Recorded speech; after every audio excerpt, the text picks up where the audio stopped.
Assalamualaikum warahmatullahi wabarakatuh. Hai teman-teman, kembali lagi di video keempat saya yang berjudul Hermeneutika. Baik, di sini saya akan menjelaskan apa sih hermeneutika itu.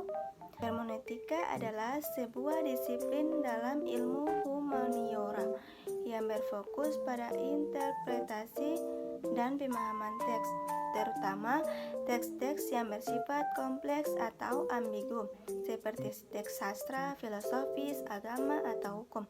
Hermeneutika berusaha untuk memahami makna dan pesan yang terkandung dalam teks dengan memperhatikan konteks historis budaya dan lingkungan di mana teks tersebut dihasilkan. Kata hermeneutika sendiri berasal dari bahasa Yunani kuno yang berarti penjelasan atau interpretasi. Dalam perkembangannya, hermeneutika juga telah meluas ke bidang-bidang lain di luar interpretasi teks. Contohnya, dalam ilmu sosial dan humaniora, terutama dalam studi kualitatif, hermeneutika digunakan sebagai alat untuk menganalisis data kualitatif seperti wawancara, observasi, atau teks-teks historis. Pendekatan hermeneutis dalam konteks ini membantu peneliti memahami dan menginterpretasikan makna yang terkandung dalam data kualitatif tersebut, serta menyoroti pentingnya konteks dalam pemahaman fenomena sosial dan budaya. Selain itu, dalam konteks agama dan teologi, hermeneutika memainkan peran penting dalam memahami teks-teks suci dan tradisi keagamaan. Penafsiran terhadap teks-teks suci seperti Alkitab atau Quran seringkali melibatkan aspek-aspek hermeneutika, seperti konteks historis, budaya, linguistis, dan teologi. Hermeneutika membantu umat beragama dalam memahami makna-makna teks suci secara mendalam dan relevan dengan konteks kehidupan mereka.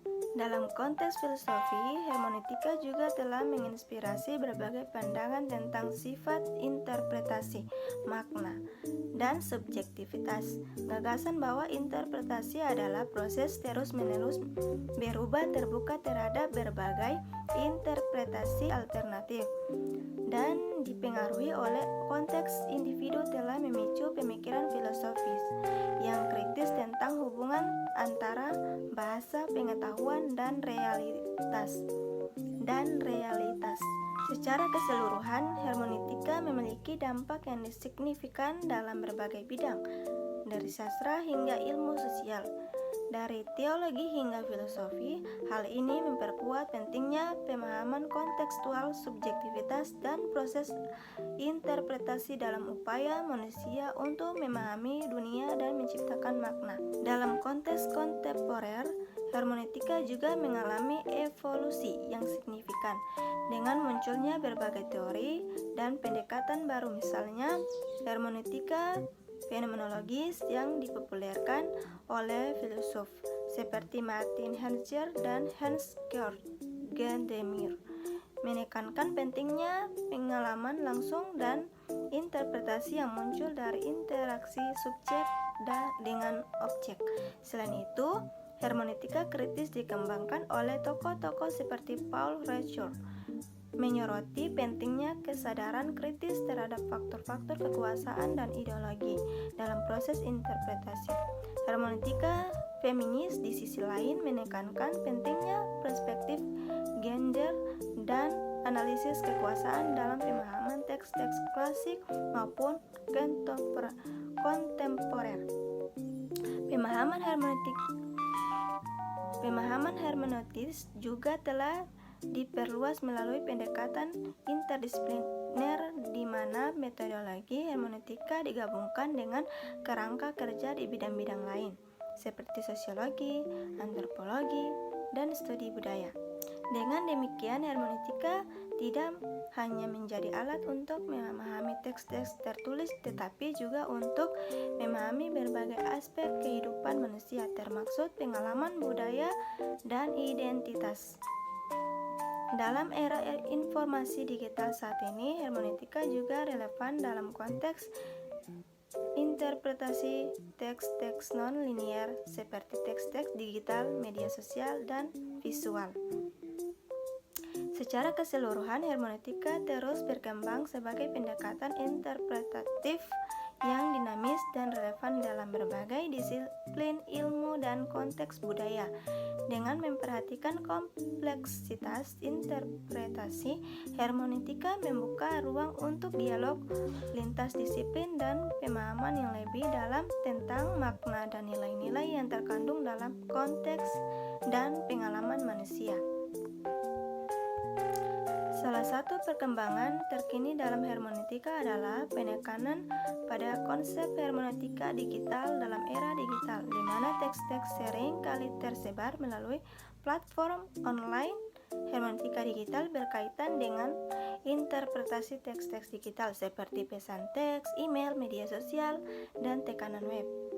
Pendekatan ini mempertimbangkan bagaimana teknologi digital mempengaruhi cara kita membaca, menafsirkan, dan berinteraksi dengan teks.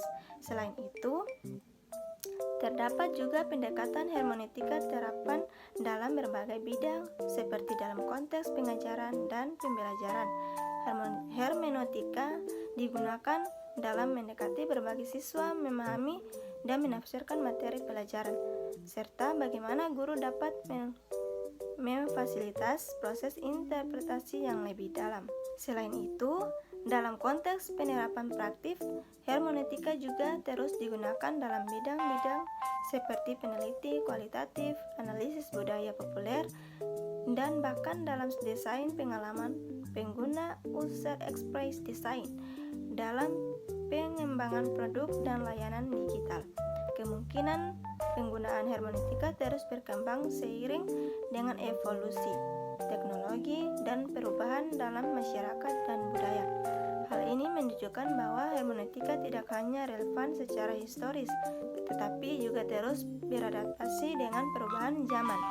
Untuk memberikan wawasan dan pemahaman yang lebih dalam, hermeneutika juga memiliki implikasi yang signifikan dalam konteks multikulturalisme dan globalisme. Hermeneutika juga memiliki implikasi yang signifikan dalam konteks multikulturalisme dan globalisasi. Dalam dunia semakin terhubung secara global, hermeneutika membuka ruang untuk memahami dan menghargai keragaman budaya, nilai, dan perspektif yang ada di seluruh dunia. Ini melibatkan pengakuan bahwa interpretasi tidak hanya tergantung pada konteks lokal, tetapi juga dipengaruhi oleh pengalaman budaya dan pandangan dunia yang beragam. Penerapan hermeneutika dalam konteks multikulturalisme dan globalisasi juga membantu dalam memecahkan konflik atau ketegangan yang mungkin timbul antara berbagai budaya atau kelompok dalam masyarakat. Dengan memahami perspektif dan makna yang berbeda-beda, hermeneutika dapat menjadi alat untuk memfasilitasi dialog lintas budaya yang konstruktif dan inklusif. Baik, penjelasan saya sampai di sini saja. Saya akhiri. Wabillahi taufiq wal hidayah. Wassalamualaikum warahmatullahi wabarakatuh.